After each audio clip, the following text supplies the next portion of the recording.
I was there at that conference, and I saw the Congresswoman get her own reception.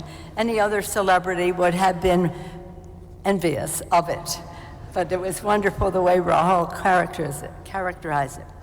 Well, today is my birthday, and I consider it a blessing to be here with Raul's family and so many of his loved ones and so many friends. I come here to sing his praises, but also to thank you for making Raul the person, the leader that he is, and also for sending him to Congress. Thank you, Tucson, for that.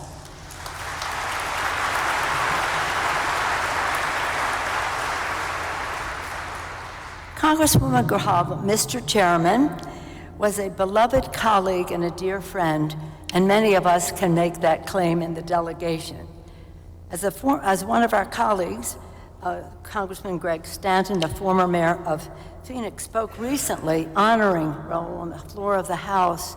He said, Raul was a man with moral clarity of purpose and kindness for the least of us all.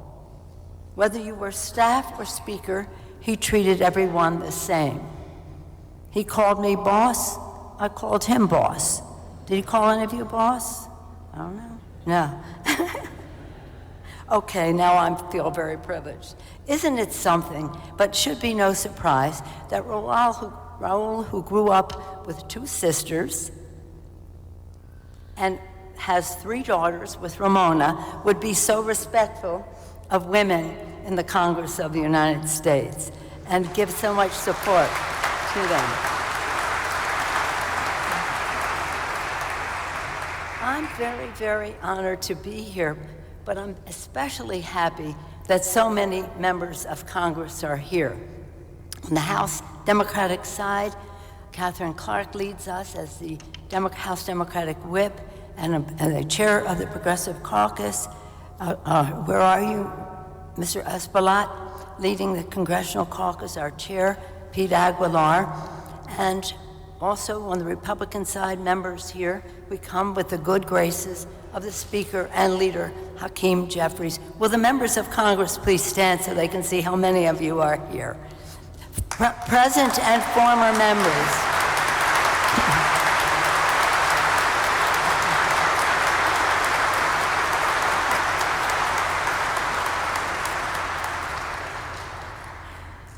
It's about 50 members. This is remarkable. It took 2 planes to get us all here.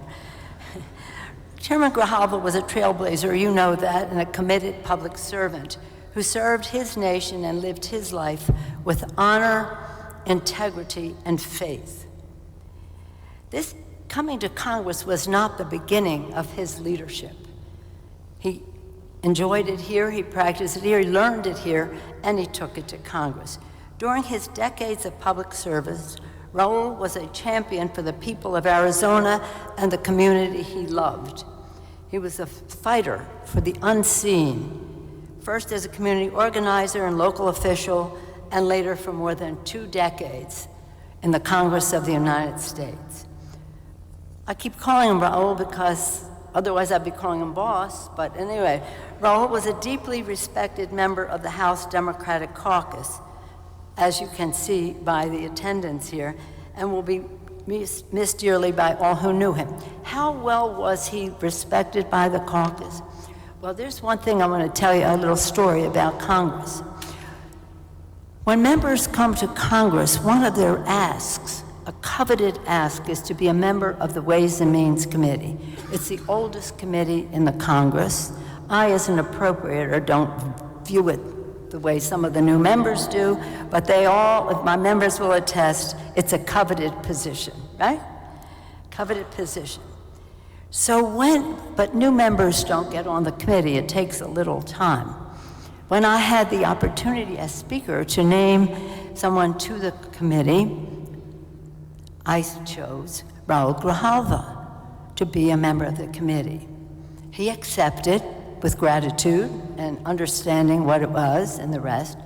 And then we have a process where you have to be elected by the caucus to the position. Right the morning of that we were having the vote, he said, I can't serve on this committee. I just found out I'd have to give up my gavel on the subcommittee on Interior. Subcommittee, I'm not talking chairman, I'm talking about subcommittee on Interior. That is my priority. That is my priority.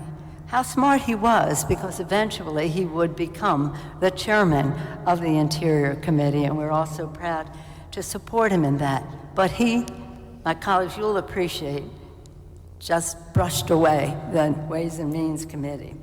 As a testament to who he was, that he had this as his priority. As chair of the National Resources Committee, he was a tireless voice for protecting the beauty of God's creation as we gather in this cathedral, for advancing environmental justice for all.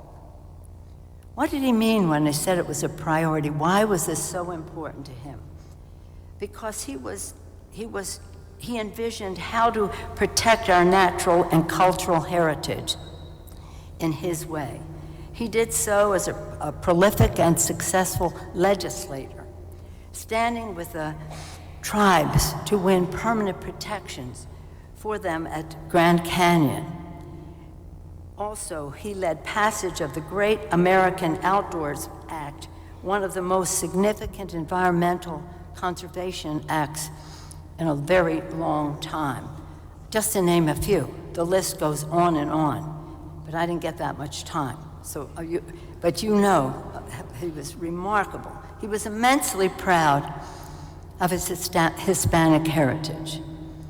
Really, early on, I was just mentioning to Nydia Velasquez, and Maxine Waters, Nydia was the chair of the caucus when he came into Congress, and then the very next Congress, he became the chair of the Hispanic caucus. Raul drew on his experience as a community organizer to mentor young Latinas and Latinos, as we heard so beautifully from Congresswoman Ocasio-Cortez. His legacy is seen in countless leaders he taught, mentored, inspired, many who serve proudly in the Congress today, and many of whom are with us today. I was particularly grateful when he brought his perspective of his caucus, the Hispanic caucus, but also his service on the Progressive Caucus as we wrote the Affordable Care Act. He was very central to all of that, and that would take a long time to tell you all the contributions he made there.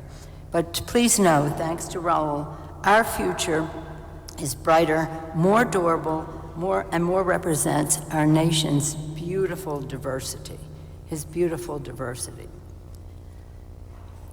He was a champion, again, he was a championing, addressing the rights of our indigenous community.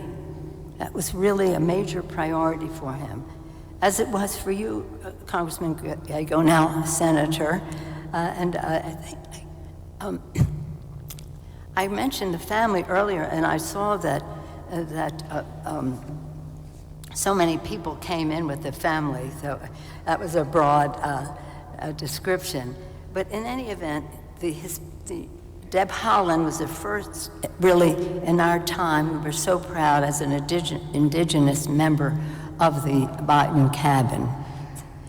At the same time, he was honored about the heritage of our nation as being a nation of immigrants, and worked hard for our patriotic dreamers. Talked about the dreamers so much. This was a remarkable person to serve with. We're all grateful to all of you for the role that you played in working with him and in sending him, as I said earlier, to the Congress of the United States. But I can tell you this, as one who loved him and spoke with him quite a bit, above all, Raul was an adoring father, husband, and grandfather. His family was the light of his life. They were his pride and joy. Thank you, Ramona and daughters Adelita, Raquel, and Marissa, for sharing this beautiful soul with us. I know I speak for everyone who spoke, and that thank you for the honor of doing this. And may be grateful, may we comfort to the entire Grijalva family, the entire family, that so many people mourn your loss. praying for you at this sad time and joining you in wishing that Rahul Grijalva, Mr. Chairman, the boss, will rest in peace. Thank you.